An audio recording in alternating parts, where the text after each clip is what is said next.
we know women, they have a mother, or they know how to nurture. And so we know a mother, when she's dividing something, even for her children, it is important that she's able to divide everything equally to her children, to the husband, and to the society. I really and fully would urge our political parties, where we have strong women, let's give them direct nominations. Where we are able to support women, even financially, it is important.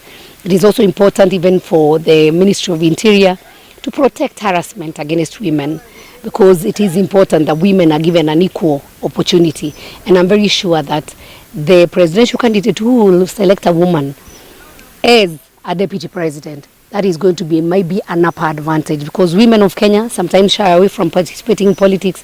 We are the majority, and I am very sure that if women come together, we can be able to make many changes in this nation. We are at a very unique moment as a nation, where we are not looking at where somebody has come from. Right Honorable Raila Odinga is a Democrat. He has fought for democracy. This nation has fought for the new constitution. He's fought for the education.